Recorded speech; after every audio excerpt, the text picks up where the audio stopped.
the National Institute of Justice sponsored the National Institute of Standards and Technology Law Enforcement Standards Office to pull a group together to conduct a scientific assessment of the effects of human factors on forensic latent print analysis with the goal of recommending strategies and approaches to improve its practices and reduce the likelihood of errors. So the question of error within forensic disciplines has become a topic of considerable debate in recent years. And the legal community as well as the scientific community are really advocating for traditional forensic science disciplines to reevaluate its policies and procedures and assess potential sources of error. So the big question that we were asking this working group is, what are the things that prevent an examiner from achieving excellence? And I also provided the definition, OMB's definition for scientific assessment, which is an evaluation of a body of scientific and technical knowledge that typically synthesizes multiple factual inputs, data, models, assumptions, and or applies best professional judgment to bridge uncertainties in the available information. And we chose this definition because there was not a lot of research directly related to human factors in latent print examination when we began. So we really wanted to be able to rely on best professional judgment to fill in where that research wasn't available. So why did we choose human factors to frame our discussion about error? Well, human factors analysis can be used to advance the understanding of the true nature of errors in complex work settings. Research in this area has identified factors that contribute to inefficiencies and quantified the effects of human and organizational factors on the performance of critical tasks. The forensic science community can really benefit from the research that has been done to reduce the consequences and likelihood of human error in other scientific disciplines like the medical community and aviation. And human factors is a term used to describe the interaction of individuals with each other, with facilities and equipment, and with management systems. This interaction is also influenced by both the working environment and the culture of the environment that people work in. So some lessons learned from human factors research is that error occurs in all human endeavors. So no matter what your intent is when you first begin, or how hard you strive not to make an error, in any human endeavor, error exists. And the root causes of error can be known. If you look beyond just the original person who's doing the work, and also take a systems approach and look beyond that to see why the error happened. Many errors are caused by activities that rely on weak aspects of cognition, like short-term memory and attention span. And there are ways that you can get around these weak cognitive aspects with things like checklists. Errors can be prevented by designing tasks and processes that minimize dependence on weak cognitive functions. And the fear of punishment for performance errors inhibits error reporting, which is really important when you're trying to improve quality, because you want to know the frequency of the different types of errors that happen, and really get a good understanding of how to prevent them.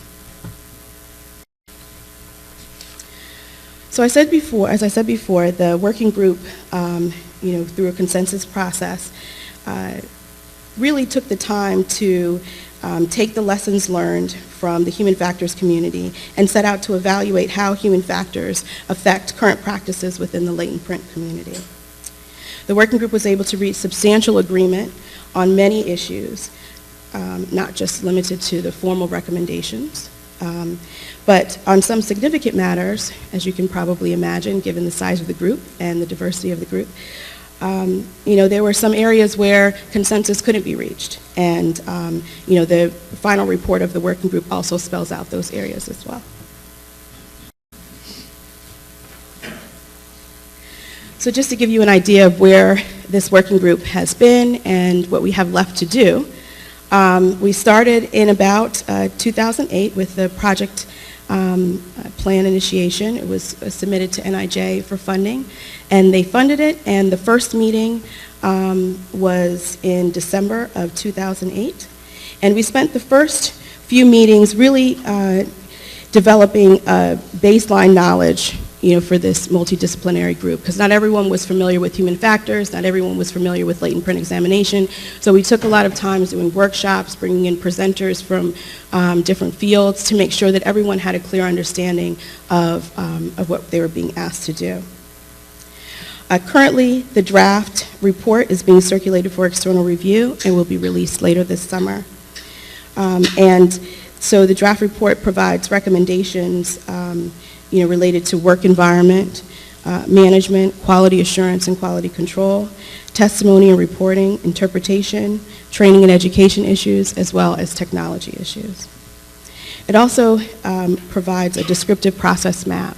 When we first started out, when the working groups first started out, we looked around to see if there were any really good descriptions of how latent print examination is done currently in the U.S. And we really couldn't find one. So we started from scratch with a few latent print examiners who came into the room and just basically said, okay, if I'm a piece of evidence, how do I go through the process?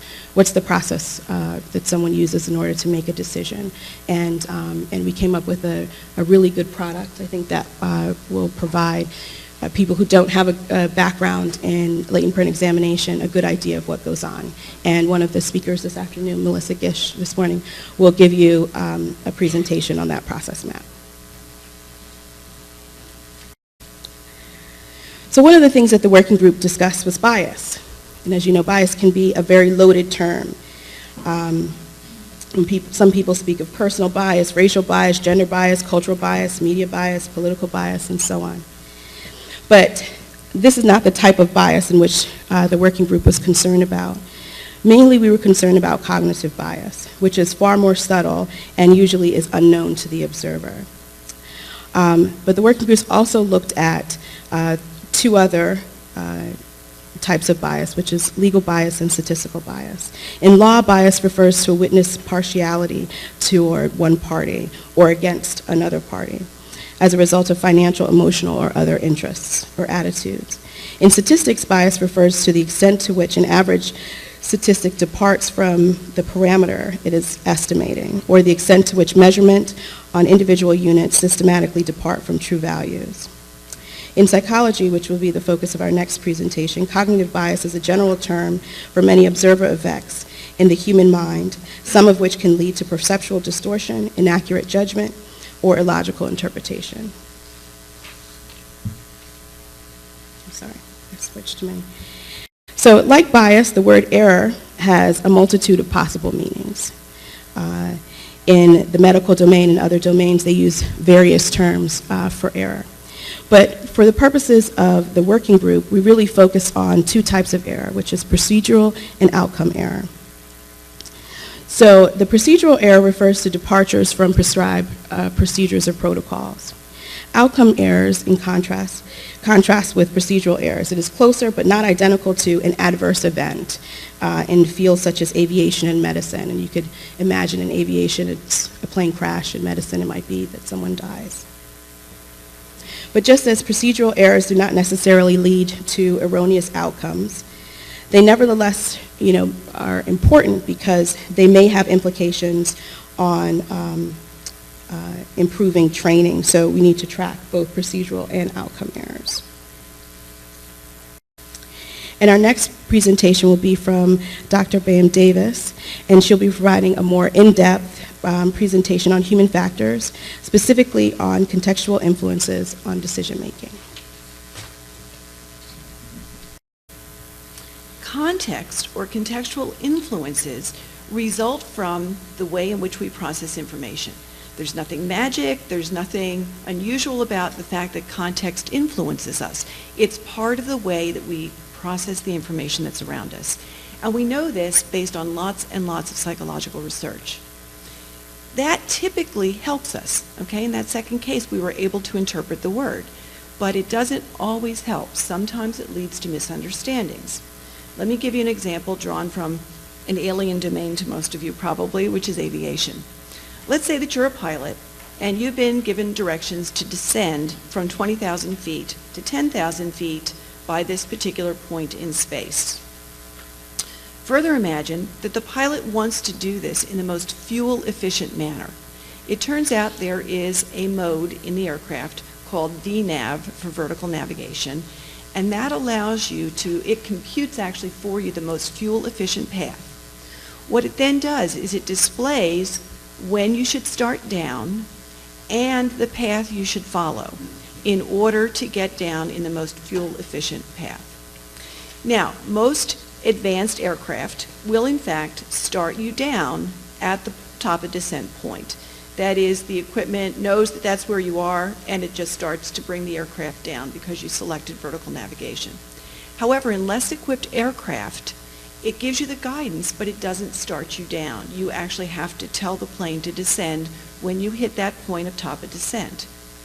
Now, what happens when a pilot misses that point? They're engaged in conversation, they're talking to air traffic control, they're talking to their co-pilot.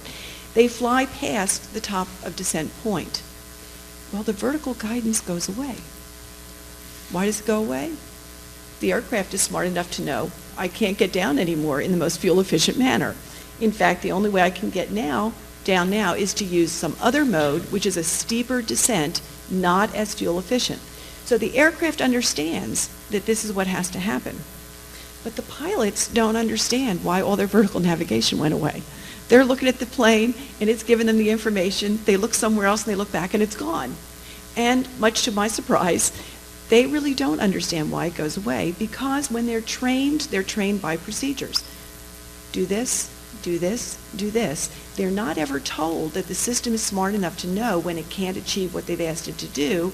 Now, it could achieve it when they started, but it can't now. And so the information has gone away. This is a case where there's a mismatch between what the pilot thinks might be happening, what the system thinks is happening, and that leads to misunderstandings. Also, this contextual influence can lead us to biases in the way that we process information. So we don't take in everything around us. Right now, there's sounds coming from the next room, there's certain lighting, there's a temperature, there are all these pieces of information available to us, but we don't process every piece of information that's in the environment. We couldn't. It's just too much. So we focus. And let me give you an example of focus coming from another domain. Here is an image, and the blue lines illustrate where the nurse's eyes looked as she watched the replay of an actual resuscitation in the emergency room. You can see that she's focused primarily on the patient, which is kind of under in that big mass in the middle. That's the patient's face. But she's also checking other things in the environment. I want to contrast this with the pathway that the eyes take for the anesthesiologist. The anesthesiologist is only focused on the patient's face and airway. You can see there's almost no excursion beyond that location. That has implications for how I design some kind of monitor or alert for that physician. I can't put it up where the nurses are looking. That anesthesiologist would never, ever see it. And that's because that anesthesiologist is selectively focusing on information that they think is relevant. This is generally a good thing. You want them focused on the airway. And if you're a patient, you probably really want them focused only on the airway. But again, it has implications for what information can be perceived by that individual. Okay. Well, what does all this have to do with the topic we're about here today, latent fingerprint analysis? I want to talk to you about two studies. Both of them used actual latent fingerprint examiners. They were given latent fingerprints to analyze using fingerprints that had previously been identified as a match or a no match by examiners. And then they manipulated the context, the information that surrounded the prints. In one context, on the left, the person had confessed to the crime, an eyewitness had identified him, the detective knows that this individual is guilty. In the second context, someone else confessed to the crime, someone else was identified, or the detective really doesn't think this is the right person. Another way they might have manipulated context had to do with the sheet that was given to the examiner. In the remarks section, you probably can't read it, but it says, the above listed suspect is the person who pulled the trigger, making every effort to place him in the truck. Okay? So, the first study consisted of 6 experts. Each of them had more than 5 years of experience in latent fingerprint examination, post-training, and accreditation. They all consistently passed proficiency training. They were regarded as very competent investigators. They were approached by their manager, and they were asked to make 8 judgments on pairs of prints. They were not told that these were prints they had previously seen. In 4 of them, they were given the same context as the original crime. In 4, they were given a different context. What happened? 5 out of 47 judgments, the choice was changed from either match to no match or from no match to match. Second study, again, 5 experts. These are new experts, again with lots of experience, and they were given 5 fingerprints. They were given 1 set, and they were biased towards a no match decision. These were all cases where they had previously been identified as a match, and in 4 or 5 judgments, the match changed to no match with a change in the context. Okay?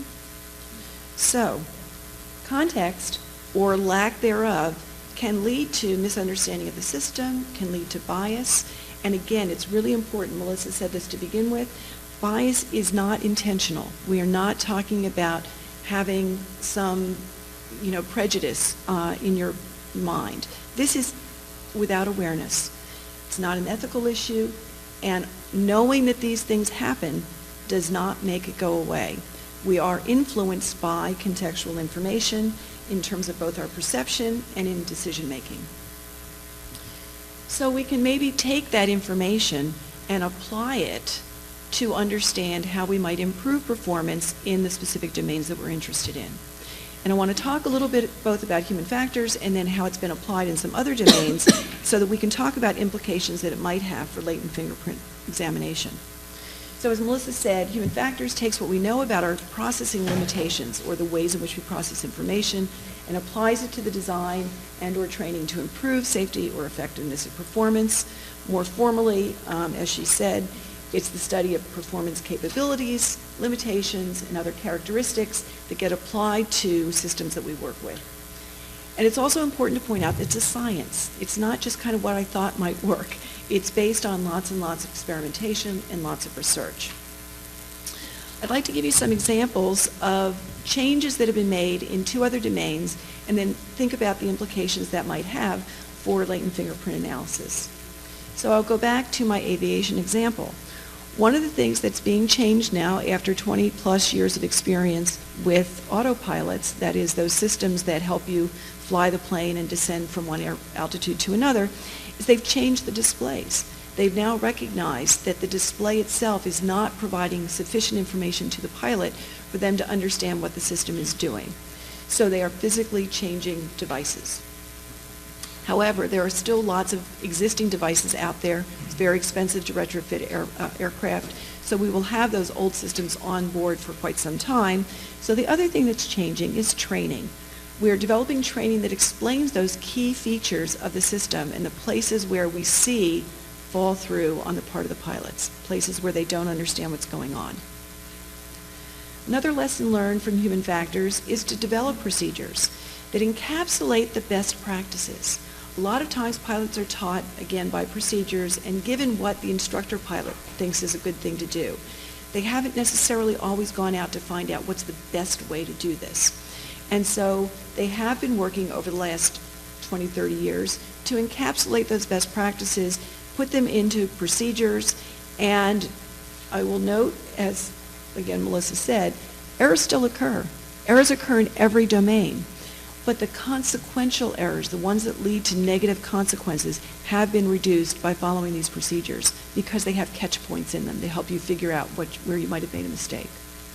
The other thing that they've used in the cockpit is checklists. They provide a memory aid. When something happens, they allow you to follow that checklist and to know step by step what you should do next.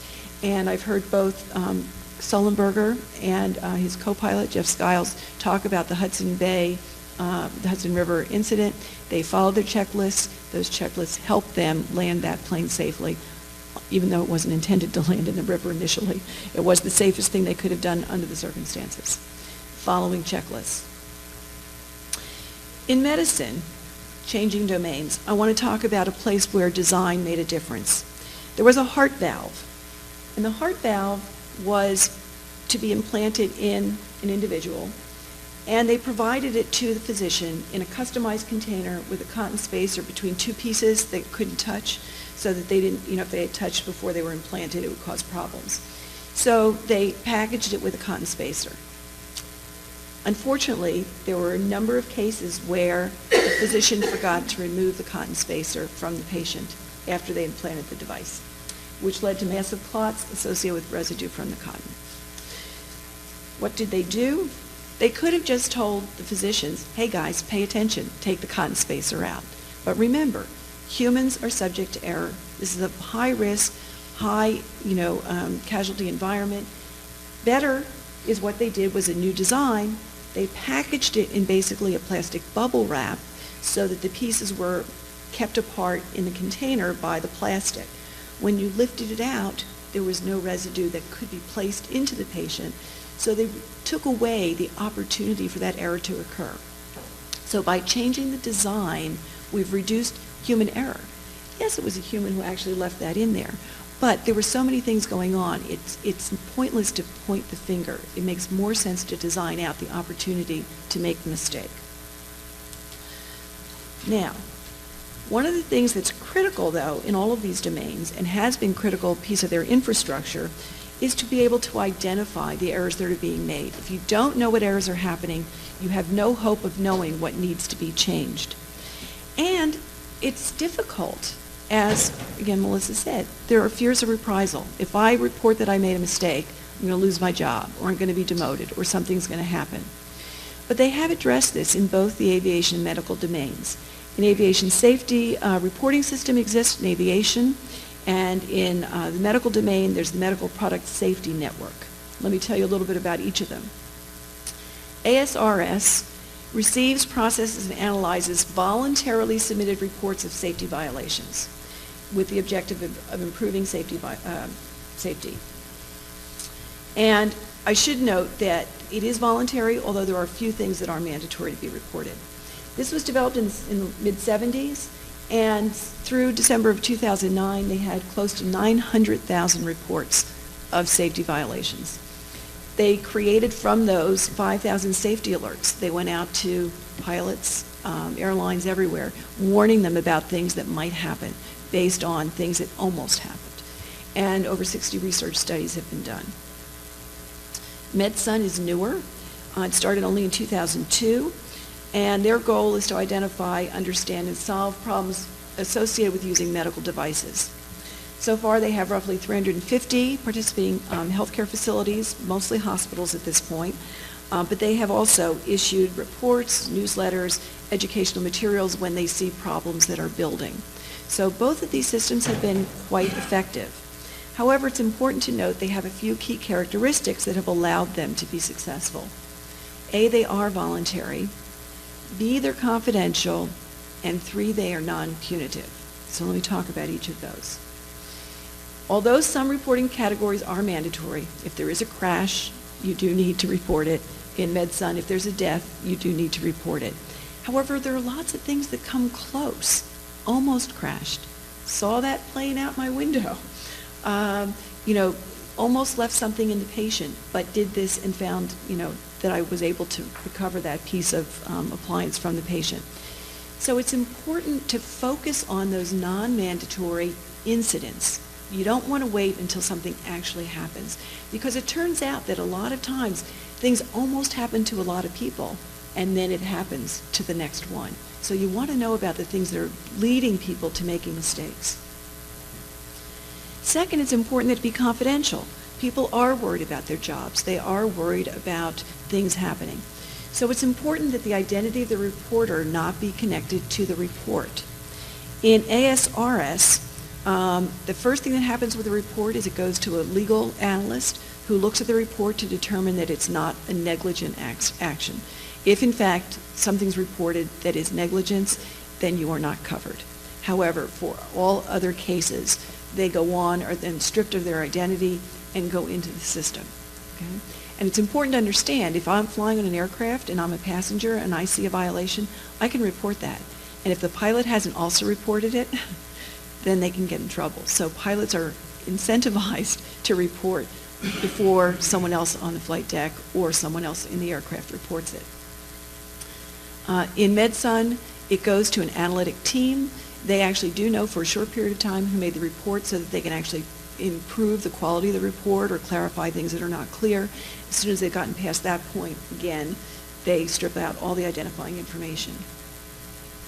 And then finally, it's important that it be non-punitive. The focus needs to be on improving the system, not punishing the person who reported it. And this ties to this notion of just culture, which is just coming up in both aviation and in medicine. Sometimes you have a choice of doing something bad or something worse, and both of them are technically against the rules. But you may decide that rather than following the letter of the law, it makes more sense to do something that will be beneficial under those circumstances. And that is what just culture is about, understanding that the person may have taken the best course of action available to them, even though by letter of the law it may not have been the right thing to have done, and to not penalize people for being, people and using their brain to select an alternative that makes more sense under the circumstances. So it's important to recognize and track these errors, right? A mistake, an accident, a near miss, all of those are in some sense error. But unless we track it, we don't know how big the problem is. So we need to first track in order to quantify the magnitude of the problem. And it's only then that we can address the mechanisms for improving performance. So how is this relevant to latent fingerprint analysis? We now know that the identification of a match versus no match is influenced by context. It might be influenced by information provided by the investigators. It might be influenced by the source of the potential matches. Did this information come from people who have some reason to be connected to the crime, or did it come from APHIS? And what's the history of the prints? Is this a print that's already been identified by another analyst as a match or a no match? All of these things cannot help but influence the investigator, even with the best of intentions. So what implications does this have? Well, maybe once we quantify where we're seeing bias and error, we can think about changing training. We might think about changing procedures. We might change the way that we measure and share error data. I don't really know. I'm not an analyst, and I'm not familiar with all the relevant aspects that could lead to improvement, so I'm not here to give you an answer. However, I hope that just as you can no longer look at this picture without seeing the cow, you will no longer think about latent fingerprint analysis without considering the contextual factors that influence the analyst, regardless of his or her intention to remain unbiased. Humans cannot function without bringing context into their decisions, and we need to ensure that context plays the appropriate role. Give you a brief overview of process mapping and why it's an important activity for people to undergo.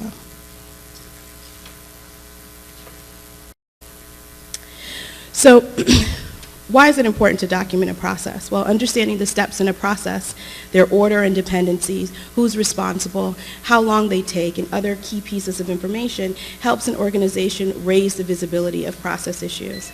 It also provides a baseline from which to measure productivity and improvement. And it captures knowledge so that it can be used to train others. This will enable an organization to reduce the hidden factory and document how the work is really done. So the hidden factory is like, oh, we don't know what those people are doing. We just know that they go in there, 10 minutes later they come out with a report. Everyone within the system should have a clear understanding of what the other pieces of the puzzle are doing. It also eliminates working by folklore. So, this is how they've done it for 20 years, so this is why I'm doing it. The process map allows you to have a clear understanding of why people are doing what they're doing and at what point they're doing.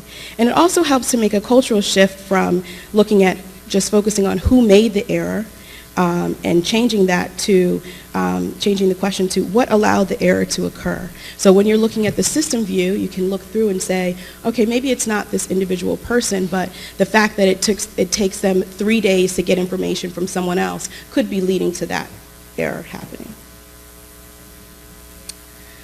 So this is an example of, it's really hard to see, but Melissa will provide a larger picture of each one of these subsets. this is the process map that the working group created. And process mapping, again, is a workflow diagram, and it creates a clear understanding of the processes, and it also shows how the work gets done. It's a great visual representation of the work process, and it describes the sequence of the processing. If it's important to know what happens first, what happens next. I can skip that slide. So when you're constructing a process map, the first thing to do is determine the boundaries. You want to determine what's the start and stop points for the flow of your process map. Where does the process begin and where does the process end? So that you have clear scope in what it is that you're trying to map. And the second step is to list the steps. Just write down all of the process steps as they exist now. And the rule of thumb is to pretend that you're the evidence. You know, we went through and we said, okay, if I was a latent print, where would I go? You know, what next? What questions would be asked? You know, how would I, in order to get to a decision? And then some other advice about how to list the steps. You use a verb to start the task description. The flowchart can either show the sufficient information to understand the general process flow or detail every finite action and decision point. So you have a choice. Your process map could be a high-level process map, or you could get down into the nitty-gritty and ask, well, what are the questions that the examiner is asking themselves? And if they answer yes, what do you do? If they answer no, what do you do? So you can adjust the complexity of the process map as well. But at a minimum, you should record the process steps, decision steps, and any transportation methods that are involved in the process. And the third step is to sequence the steps. So now that you have all of the steps that are needed to conduct a comparison, the next step is, what is the correct order? So the fourth step after you draw is to draw the appropriate symbols. And then step 5 is really to check for completeness. And when the latent print working group was checking for completeness, we really just wanted to make sure that there was a pathway to each one of the 3 decisions. There was always a pathway that would lead you to identification, and that there was a pathway that would lead you to exclusion, and a pathway to lead you to inconclusive, the 3 major decisions, so that you make sure that you are accounting for all the variabilities in the decision-making process. And then the last step was to finalize the process map. And really just make sure that it was representative of the way in which the latent print examination community was doing their work. Of course, there's a lot of variability from agency to agency, but we really worked hard to create a generalized workflow so that it could stand as provide a good baseline for folks who didn't have a good understanding of the latent print process. So with that, I will turn it over to Melissa to present a little more on the process map. And as Melissa said, we put this process map together for the working group, not as a recommendation for how things should be done, but what we believed how things were currently being done, so that we can identify the different decision-making points in the process to help identify where there might be vulnerabilities. And so this process map was then given to each of the subcommittees within the larger committee, so that they can address those issues, whether they were talking about quality assurance measures, training, new technology, interpretation, whatever the case may be. Now, yes, there's a lot of stuff going on here, but I wanted to start and just cover what happens when the examiner actually has a latent print in front of them. We didn't focus on the processing or the development to get to that point. You know, we recognize that, yes, things can go wrong during that time, but that was not the focus of this particular group. So if we start in this orange section here, this is the analysis section. Essentially, that top part in purple there represents whether it's the crime scene technician or the actual examiner back at the lab working with the evidence. And it's not until we get to this orange part where a latent print is set in front of that examiner. And now, what is the process? What are the decisions that that examiner has to make? You know, unlike some other disciplines, the human is the instrument in latent print analysis. And so there always have to be, the human factors have to be accounted for. So essentially what happens first in analysis, the examiner gets that print, and they're going to be looking at all of the information in that unknown print, looking at both The print itself, the ridge detail, which is typically divided into 3 levels of detail, the overall ridge flow, the specific ridge path, and even tinier, minute details such as locations of pores. Now, given that we only have about 20 minutes or so to discuss this stuff, I'm not going to go into too much detail. The examiner is also going to look at other things that may influence the appearance of those ridge details. And then they're going to ask themselves, okay, do I have enough information here to move on to the comparison? Before we get there, here's just an example of some of the types of information that the examiner is going to look at when they're, again, analyzing the latent print. So they're going to be looking at not only the overall ridge flow, but also the specific ridge path. So are there ending ridges, dividing ridges, or dots, those characteristics or points that they're commonly referred to? And what is their direction, their type, and their spatial relationship to all of the other characteristics in the print? The examiner is also then going to take into account some of those factors that may influence the appearance of those ridges, whether it's the substrate or the surface that the print is left on. The examiners in the room know that prints develop off of a curved surface, okay, there are some differences than if that same print or print from that same source was developed off of a smooth or flat surface. Same thing depending upon whether it's a piece of paper versus a table versus a textured glass bottle, as well as the matrix or whatever substance it is that's coating the ridges that then gets deposited on the item. Blood prints are going to look very different than prints left in sweat. And examiners are trained how to recognize these different factors, okay, and then use that to properly analyze the print that they're seeing. And then the development medium. There are probably about, I think we've got 30 or so processes online that the examiner has available to them to apply to different types of evidence. So you've got super glue, powder, various other chemicals, and anhydrous. And all of these different development methods are going to appear differently. And the examiners in the room, if I put up an anhydrous print and a super glue print, the examiners in the room will immediately be able to tell which was developed with which process. And then finally, we also look at different, the pressure or movement that may occur when the print is deposited. Now granted, while we're not there when the print is left behind, there are typically some clues or indications that we can tell just by studying what the ridges look like as to what kind of pressure was applied, so that we know what kind of distortion we may or may not expect to see when we're also looking at that known print.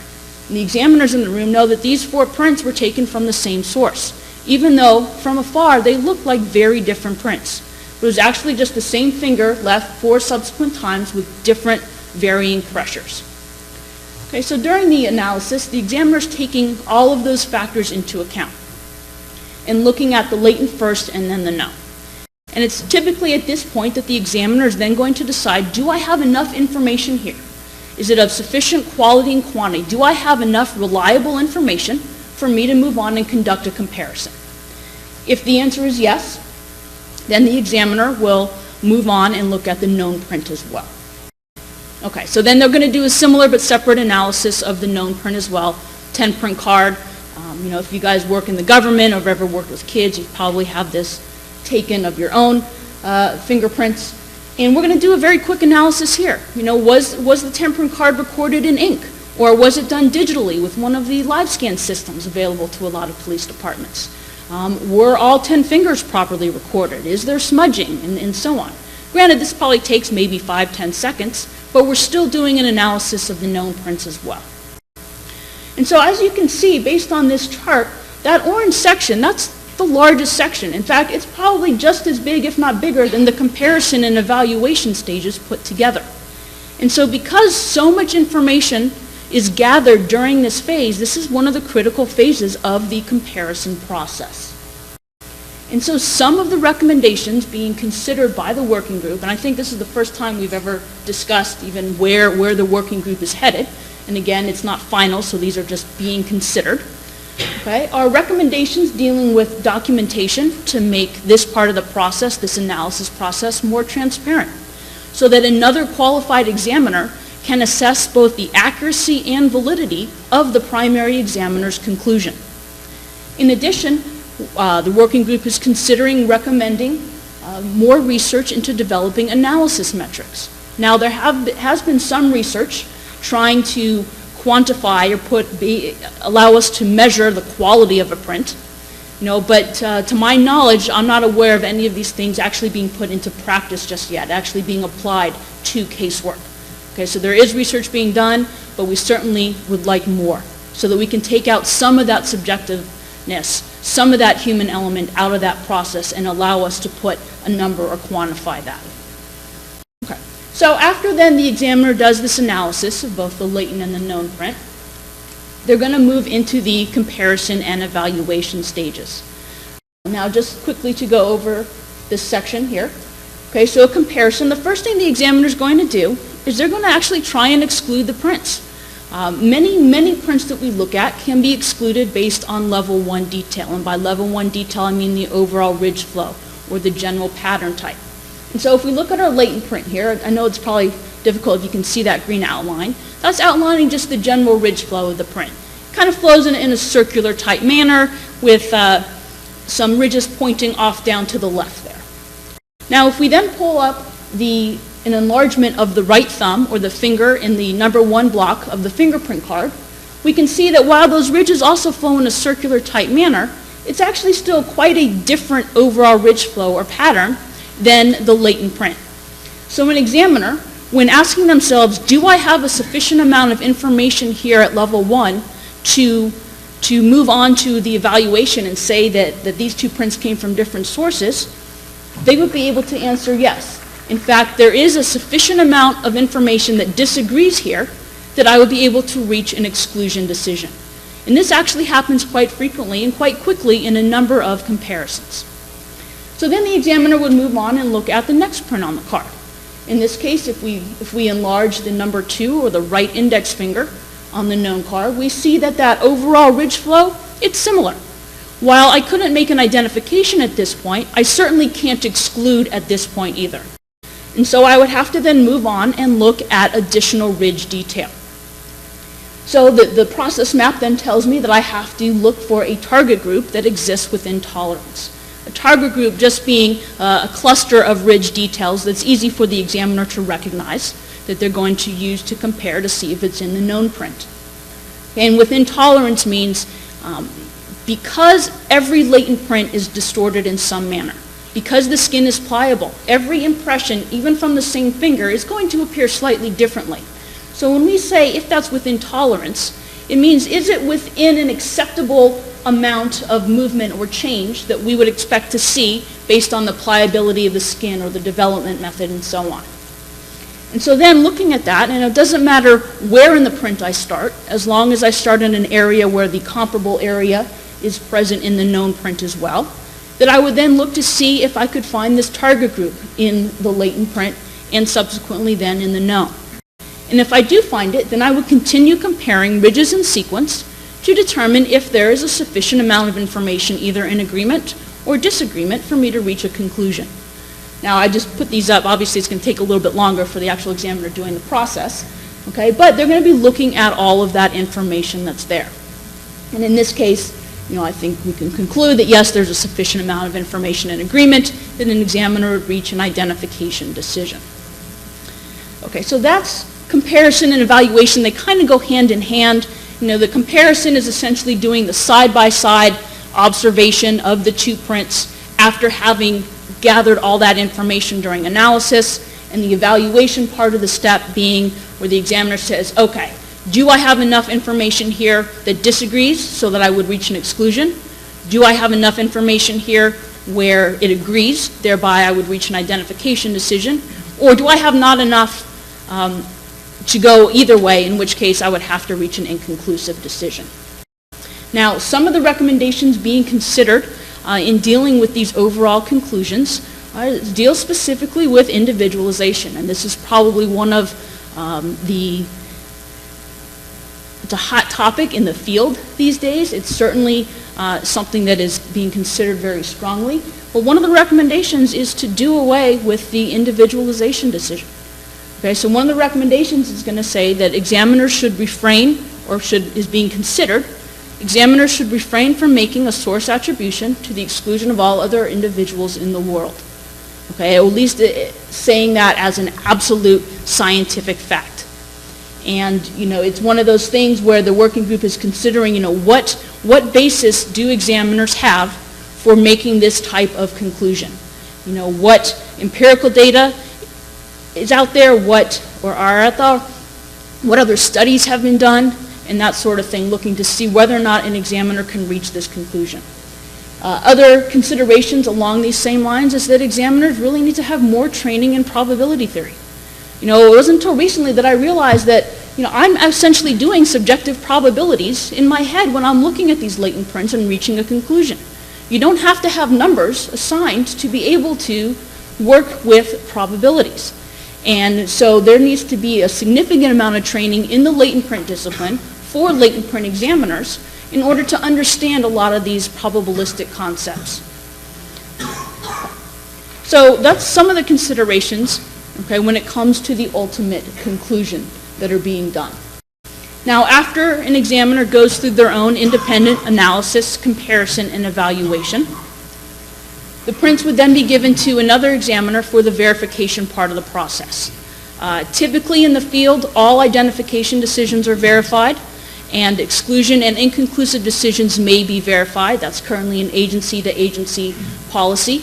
Verifications may also be conducted blindly, and by blindly I mean that the verifying examiner does not know the conclusion that the primary examiner had reached. So this is, unfortunately, it is being done differently throughout the country, but there are still some recommendations dealing with the ultimate conclusion. In some other areas where the working group is considering some recommendations deal with more research into the accuracy and variability of examiner conclusions. There certainly is some research out there. Thankfully, Black Box, yay, finally got that published. Some of the work that Glenn Langenberg has done out of Minnesota helps address some of these areas. But we can always use more research into how accurate are examiners, and are they, consistently reaching the same conclusions or different conclusions. And so we certainly are looking to recommend more research in that area. And one of the issues that a lot of the researchers are having in this area is getting access to the database of prints. So they've got these great projects that are thought of, but then actually trying to put them into play has been difficult for some because they don't either to create a database of a large enough size to be statistically significant or get access to a database has been a challenge for a lot of researchers.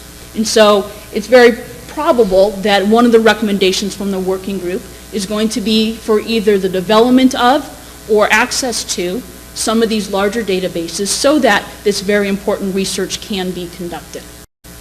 And then finally, some of the other areas where the working group is considering recommendations deal with training, such as, right now there is no nationwide standard for certification or for competency even for that matter. And so the working group is considering recommending that there be a comprehensive testing program that includes both competency testing, certification programs, as well as proficiency testing. And along those lines, it goes with continuing education. These aren't new or novel ideas. And then just as Dr. Bain-Davis said before, having a culture or a system to identify errors. When I went through training 11 or so years ago, an error meant you were looking for another job.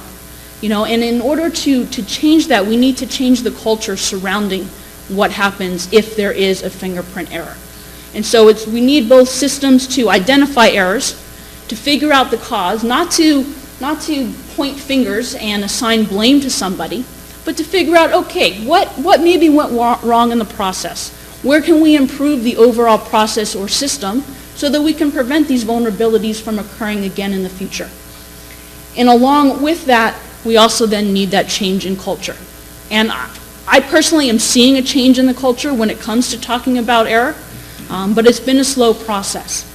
And so these are just some of the recommendations that the working group is considering when it comes to the comparison process that latent print examiners go through.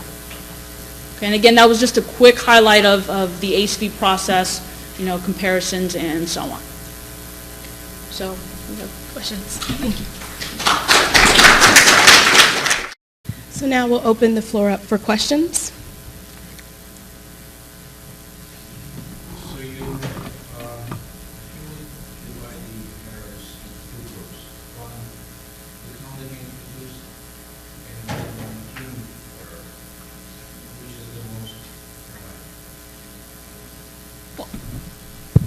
Oh, that is on. Okay. Ultimately, it's going to be the human error, because even if technology introduces a problem of some kind, the ultimate conclusion or comparison is still going to be done by the examiner. So even when computers are involved, whether it's for digital processing or the automated fingerprint systems where we're searching the prints, even when those computer systems are involved, the human examiner is still going behind and looking and doing the actual comparison and reaching the decision. So I think it would be the human error would be the most dramatic. Are you saying that the examiner is not allowed to say I can't conclude? No, the examiner is allowed to reach an inconclusive decision. I may not be understanding your question. Well, I guess I don't, even in that situation, where is the technology affecting the exam? Absolutely, absolutely. Okay, we had a question.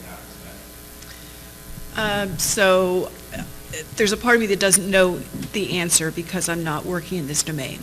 But my understanding is the first step is this working group is looking at the process. And so at each step of the process where there's a decision to be made, the question is, are there contextual factors that might influence an examiner one way or the other? So to go back to your example of technology, do I know whether the technology is likely to have distorted it or not? Do I know enough about how it did? Maybe it made it more likely to make it look good versus more likely to be inconclusive. Do I know what those factors might be at each step of the process? So the first step is what the working group is doing, is identifying what's the process. Then it's to look at every step and say, how might context influence this? And then once you've done that, you want to go back and say, what could we do to reduce the influence of context in this circumstance? Now, it's important to have with that some notion of where most of the errors are being made or where there are difficulties. So let's say we have a print and we know this is this is an actual print. Now I distort it, and I distort it in various ways. At what point is the examiner wrong by saying it's inconclusive or that it is a match? Because at some point, if I distort it enough, perhaps they ought to say it's inconclusive, even though I know it came from this person. So where's that line? It gets a little bit difficult to know exactly where the cutoff points are. Does that make sense? Yeah, absolutely, and that's additional considerations. I highlighted maybe 10 or so things that the working group is considering. I think at one point, I think we're down to 40 or 50 overall recommendations in the report, which is down probably from about 100 at some point. And so there are a number of things that are addressed that I didn't talk specifically here, that being, national standards, training. There's an entire chapter devoted to training. There's an entire chapter devoted to quality assurance measures. And so those things are certainly addressed in the report. Yes, we actually have it. It's going to be posted online. I presented it, and we've handed it out at several forensic conferences. So, yeah, it's available, but it'll also be in the report. No, that's a great question, and this is something that the working group struggled with, because it's quite easy to say, don't do this, don't do that, don't do this, but without providing solutions to the problem. It's one thing for me. I mean, even right now, I don't testify to absolute fact source attributions.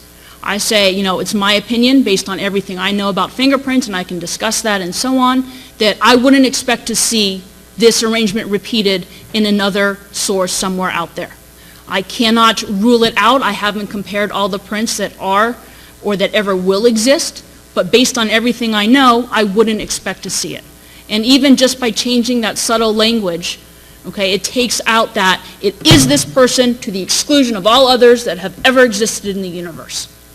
And so at least, for me, that's the direction. I've already even made that change in my own testimony. Yeah, I don't think that the actual ability to help law enforcement solve crimes, as you said, is going to be affected. The examinations are going to remain the same. I do, however, think that there could be significant impact to the smaller identification units that exist throughout the country, those 1- and 2-man units. How are they going to do verifications? How are they going to do blind verifications? They don't have time to have a person devoted solely to quality assurance measures. And so I think that there is the possibility for there to be a significant impact for them, whether that means they combine resources, work with other agencies in their area, work with their state labs. I think that has yet to be determined. Just as a follow-up, this is the first question. The removing resulted in fewer identifications? We didn't conduct any actual application study like what you're referring to.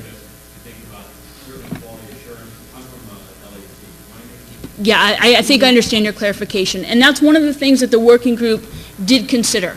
And when the working group considers saying something to the effect of removing all contextual information, okay, it's not removing all contextual information. The working group specifically talks about removing what they're calling domain irrelevant information. So there is information regarding a case or regarding a specific print that the examiner does need to do a correct interpretation, whether it's what item was the print developed on, what do they believe the substance was it blood versus something else. Information that the examiner doesn't necessarily need to know, is this person a suspect or the victim? Doesn't matter to me. If you're saying compare this person, that's all I need to know. And that part, say, wouldn't affect my examination. I don't need to know that this person confessed. That doesn't affect the latent print. So when we're talking about removing those contextual influences, it's that which doesn't affect the analysis of the image itself. I don't think we know the answer to that yet. There is some research being done, the research that's been published by Langenberg back in 2009, where they inserted false exclusions into their verification process, and none of the false exclusions were caught. So I think that there needs to be more research in that area. Now, what we are starting to see is not necessarily the effect of verification on exclusions and inconclusives, but more so the effects of blind verification on all 3 decision types. And I think that we're going to see more results leading to push for blind verification of those types of exams. Whereas with regular verification where the verifier knows the results, we don't know the impact that that's going to have yet. Yeah, and I think that your question speaks directly to developing that tracking system that we spoke of, both not only to identify errors, and in this case maybe it's not even an error, maybe it's just a difference of opinion, but to track why that's happening. And if we don't have a system in place to track not only when that happens, but then try and figure out the cause for that happening, then maybe it is always a lesser experienced examiner or somebody who didn't have the same training as the other examiner. Then you can identify those areas where maybe you need better training on distorted prints or whatever the case may be. So I think that speaks directly to that tracking system of errors and differences of opinion. As far as what should a manager do now, labs that are accredited have a documented conflict resolution policy. And that outlines the steps. If there is a difference of opinion, this is what needs to happen. And so at least I know for my lab there are 6 or so different levels, and it would be done the same way each time if there is a difference of opinion. I think having the latent fingerprint community adopt anything that they're not used to is a difficult thing to suggest. However, maybe it's the direction we need to go. Specifically, something where I could see that coming into play would be potentially in one of these conflict resolution settings, where maybe one examiner says, I think that's absolutely an exclusion, and another examiner says, I'm not sure, I think it might be inconclusive. And so maybe that examiner who said exclusion, absolutely, goes with a more conservative decision of inconclusive, as part of this just culture. It's not what they truly thought, but under the circumstances, it's the right decision to make for that print, just off the top of my head. Did that answer? Sorry. Well, even now, some of our policies deal with examiner discretion. You know, we certainly have guidelines that say when you get in a piece of paper for evidence, these are the processes that you go through. Okay, now depending upon the case, there might be certain situations where I skip one of those processes. And as long as I adequately document it and the reasons why I did that, I think it would be sufficient to go in that direction. Is this something that is going to be recommended? We don't have very much about just culture, but I did ask Dr. Bain Davis to mention it because it is something that other communities have adopted, and it's something that we think that could have potential in the forensic domain. Yeah, definitely. And I mean, there's going to be subjective judgment in all of these things. So air traffic control says you must have certain spacing between aircraft, and that's for safety reasons. And it may be that there's weather, there's other sorts of things, and for whatever reason, you can't reach the air traffic controller quickly enough to move to the side to avoid that weather or to avoid the bird strike that you see coming. And so you violate the rule. You've moved close to this other aircraft to avoid the birds that are coming right at you. But you did it because in your judgment, there was insufficient time to do it in the way that's prescribed, which is to call ATC, ask for clearance, get the clearance, and then move. So there's, in some sense, some objective way that you can look at what's happened and make a judgment after the fact about whether this was a reasonable departure under the circumstances. But again, like Melissa said, we'd have to start tracking near misses and errors in order to be able to have a dialogue about the reasonableness of people's decision making. Will latent fingerprints ever have that? Is the working group recommending it? The working group didn't go down that road. You know, they're certainly recommending more research into the basis that examiners are giving for their conclusions. But as far as requiring a minimum point standard, there's really nothing in the scientific literature that supports having a minimum number of points. And the working group didn't address that issue specifically. On where the human factors, where those decision-making points may affect the process. Right. Yeah, I know of research that's done. In fact, keep your eyes open in the Royal Statistical Society Journal, should be published in the spring. Some research done by Cedric Newman speaks to just that. In fact, the research, though, shows why it's not appropriate to try and assign a minimum number of points, because there are some 5-point prints, if you will, that are rarer or have a unique arrangement that is more rare than some 6-point prints or 7-point prints. And so there is research being done in that area, but what it is not currently supporting is to have this minimum number.